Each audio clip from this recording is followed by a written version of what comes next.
And welcome to part 3. Hopefully we can get through this without having to make too many of these videos. But anyways, talking about the floor outlet again, it's a half hot outlet, so one side is always going to be, or it's always going to have power on it, and then the other side of that switch, or the receptacle, is going to be controlled by a switch, likely on this wall or that wall right there. All right, and then let's talk about some more options. You guys have the TV data option that you guys selected right over here on this wall, essentially centered between your fireplace and window wall here. Pretty good there. I don't see any issues with that. You see another water line right there on this wall. This is actually for the hose bib that's on the outside of that wall that'll allow you to run a hose on the back left of the house there. Another option you guys have here is that recessed can package. So you got 4 recessed cans here, again meeting that recessed can package that you selected. And then last but not least, you guys have a ceiling fan pre-wire right in the middle of the room here. And again, what tells me it's a ceiling fan pre-wire, easiest way to confirm is, might be a little difficult to see in there for you guys, but there's a red, white, and black wire in there, including the ground, and that tells me that you guys are going to have the capability to hook up a ceiling fan there, so no issues. All right, and then right on over to the fireplace here. You guys have selected the Westcott with the slate surround, so that'll look a lot cooler essentially when the fit to finish is starting on the house, but this is kind of what the rough end of the fireplace looks like. One of the things you guys might not be used to seeing is that cardboard looking stuff back there. This is actually what we call 6-sided assembly, so you're going to see a few different places that we actually have this installed inside your home. The whole reason for that is actually 6-sided assembly is just kind of a fancy term for draft stop. So essentially what you got going on there is right behind this wall that you're going to see here is you got a lot of dead space back there. So you can imagine if, our guys just come in and insulate these walls, and then let's say they stopped insulating in this bay right here. Essentially this would be dead space that would essentially be non-insulated, or you're not going to be able to run sheetrock to kind of encapsulate that. You may still be able to run insulation back there, but you wouldn't be able to encapsulate it with any sort of sheetrock when they go to install sheetrock.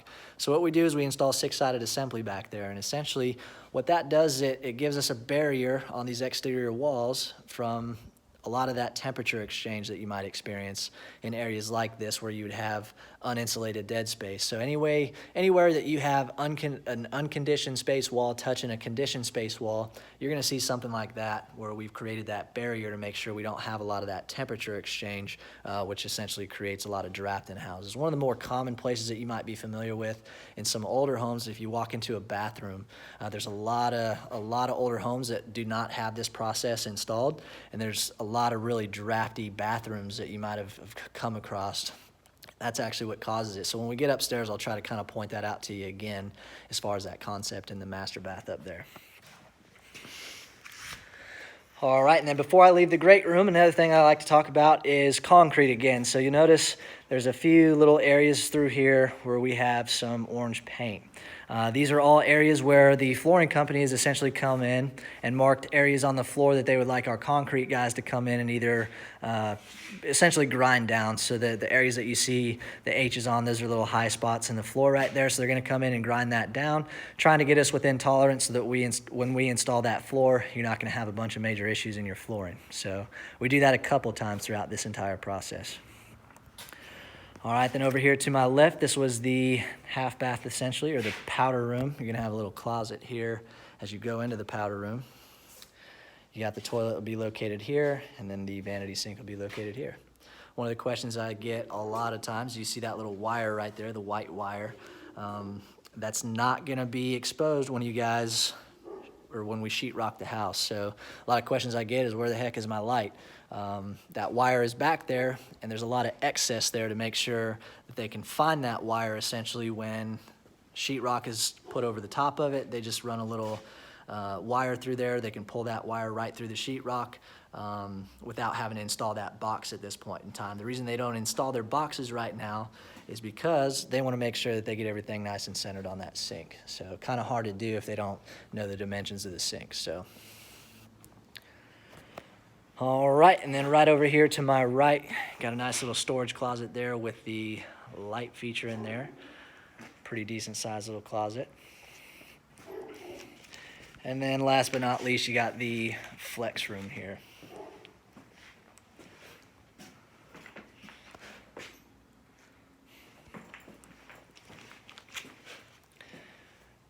No major structural options that went in to the flex room here, but that's what we're looking like.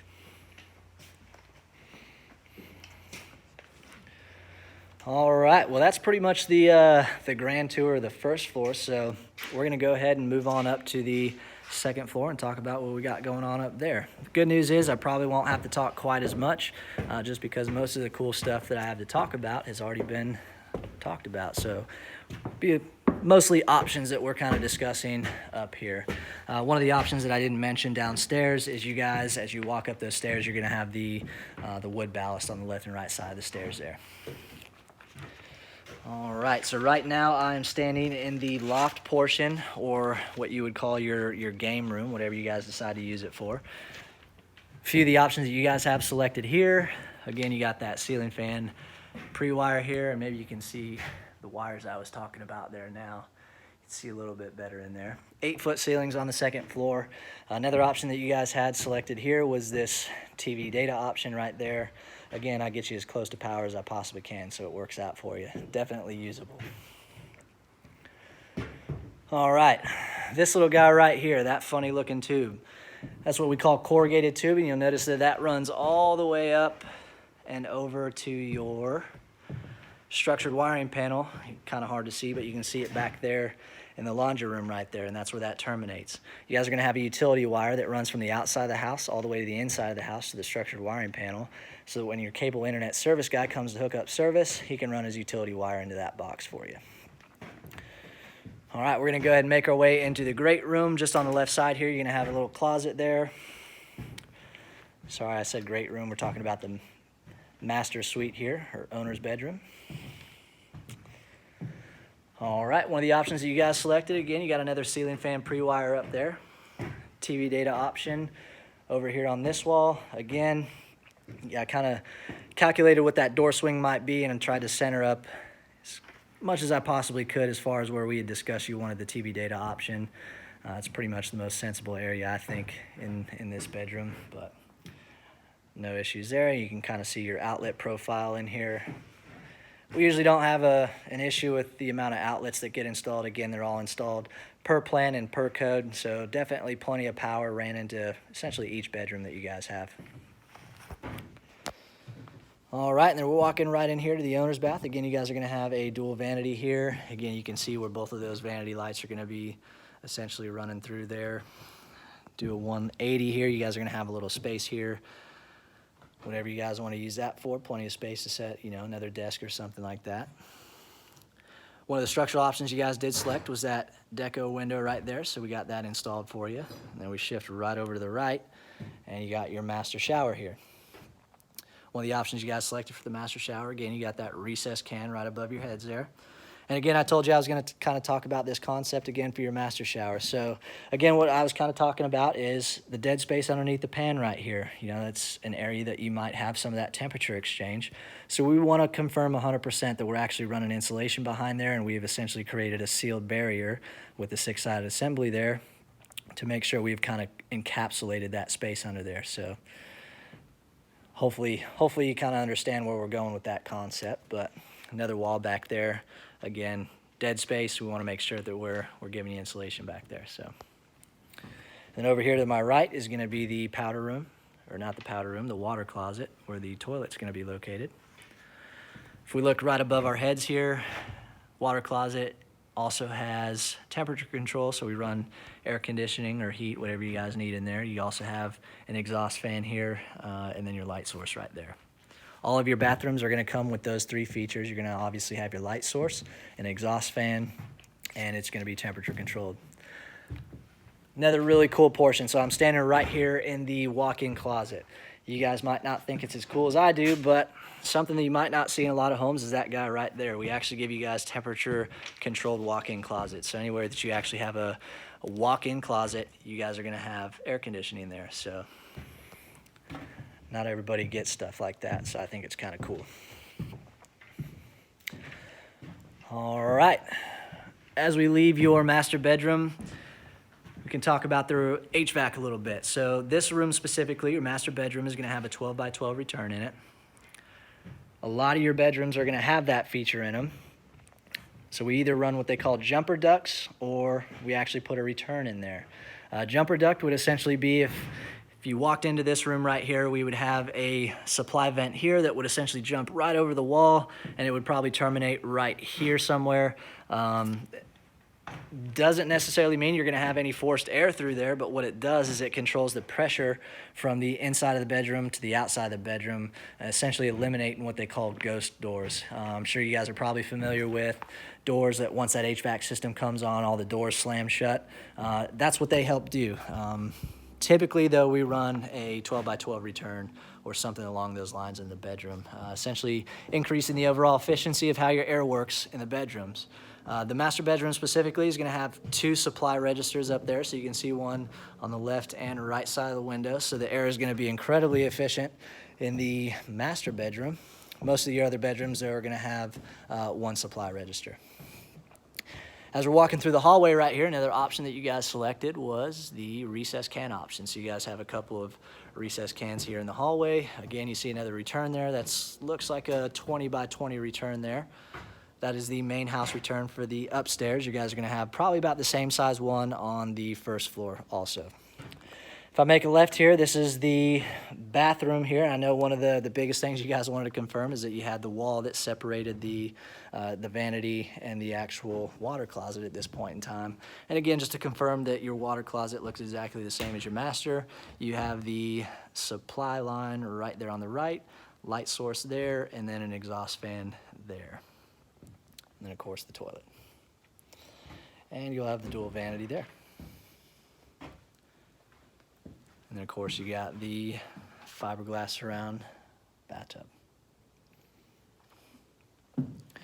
All right, I'm going to shoot right on over into the laundry room. Right here on my left as you walk in the laundry room is going to be that structured wiring panel. You can see all those TV data cables that we talked about so far are running right into this box. It's good cable management. It's a good place to run all that stuff. Again, this is going to be where your cable internet service provider runs that main utility wire into the box so you can get essentially internet, TV, all that fun stuff into the house. We'll talk a little bit more about that at the pre-closing orientation. Right over here on my left, on your right as you walk in the laundry room, we've essentially got your washer dryer set up. So your washer is going to be over here on the left, dryer's on the right, and of course one of the main structural options you selected is the optional sink option that you have there. And then this little guy right here, that might look familiar, that's another low voltage wire for your tankless water heater. All right, moving right along, let's go ahead and go into bedroom 2 here. One of the options you guys selected for bedroom 2, we look right above our head there. You got another ceiling fan pre-wire. Other than that, I'm pretty sure that was all the structurals that you guys had kind of selected for bedrooms 2 and 3, if I remember correctly, kind of set up the same way. Something you might notice is kind of consistent throughout the house is all these little lines. Something I love your guys' help with. If you ever walk in the house, you're like, man, I swore I had some sort of an outlet there. Sometimes outlets do get covered up with sheetrock or switch receptacles.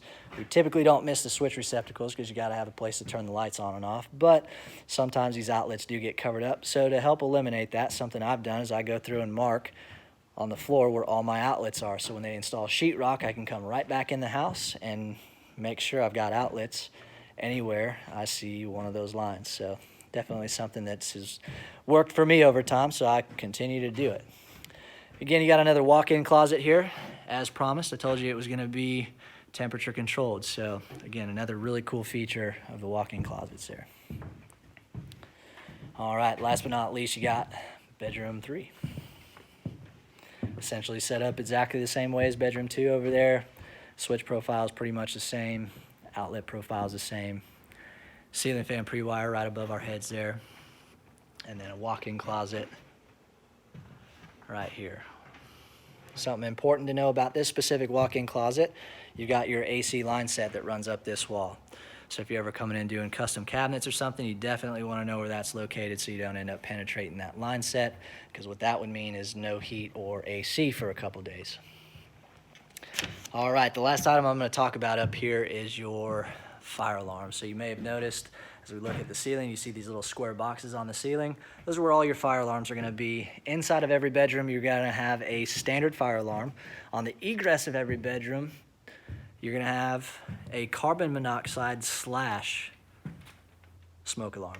So they're combination detectors. Again, that's something we'll talk a little bit more about at the pre-closing orientation. All right, so that's essentially the grand tour of the house here. Again, those are essentially a lot of the talking points that I discuss at the build quality orientation. I hit on a few things that you might see that are reiterated in that PowerPoint presentation, so hopefully I didn't get too long-winded, but hopefully you guys got something out of today. And again, that's a standard build quality orientation for me. As always, if you guys have any questions about anything I talked about through this entire process, or if you have questions about your options, feel free to shoot me an email, call me, give me a text, and I will definitely get back to you as soon as I can. And again, I certainly appreciate all you guys' patience throughout this entire process as we deal with the COVID-19 situation, but we're definitely still moving strong on your home site out here. So I hope you guys enjoy the rest of your day, and I will see you on our next update.